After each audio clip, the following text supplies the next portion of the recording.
Sir ఒక హీరోకి hit hit పడితే మళ్ళీ ఆఫర్స్ వస్తాయి, ఫ్లాప్ పడితే ఆఫర్స్ అనేవి రావు. మీకు హిట్ ఫ్లాప్ లేకుండా వరుసగా మీకు సినిమాలు ఆఫర్స్ వస్తానే ఉన్నాయి. ఆ సీక్రెట్ ఏంటి సార్ అసలు? అంటే నేను అంటే అదొక ఇంట్రెస్టింగ్ పర్స్పెక్టివ్. నేను అట్లా ఆలోచించాను. ఎందుకు అంటే ఆ, నేను ఎక్కడ లక్కీగా ఫీల్ అవుతానంటే ఇలాంటి రైటర్ డైరెక్టర్స్ ఇలాంటి ప్రొడ్యూసర్స్ దొరకడంలో లక్కీగా ఫీల్ అవుతాను. సో ఇప్పుడు ఆఫర్స్ అనేది ఏంటంటే అది వస్తుంటే మనం కొన్ని తీసుకుంటాం, కొన్ని తీసుకోము, అవన్నీ వేరే విషయం. బట్ మోస్ట్ ఇంపార్టెంట్లీ ఏంటంటే that there is this beautiful eco system of people. వాళ్ళతో వర్క్ చేసే అవకాశం నాకు దొరుకుతుంది. ఇదేదో చాలా డిప్లొమసీగా చెప్పినట్టు ఉంటుంది, కానీ పాయింట్ ఇంతే అన్న. It is as simple as this. ఈ కథ నేను విని దాదాపు 3 ఏళ్ళు అవుతుంది.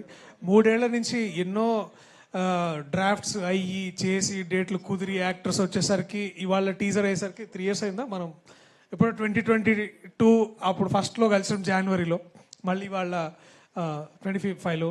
సో అండ్ మోస్ట్ ఇంపార్టెంట్లీ ఏంటంటే ఆడియన్స్. ఐ థింక్ నేను అందరినీ ప్రత్యేకంగా నేను ఆ ప్రేక్షకుల్ని బాగా వాళ్ళు చూపిస్తున్న ప్రేమ అనుకుంటా అంతే. And firstly lastly it is the writers, directors and producers. వాళ్ళ వల్లే నేను ఇక్కడ ఉన్నా.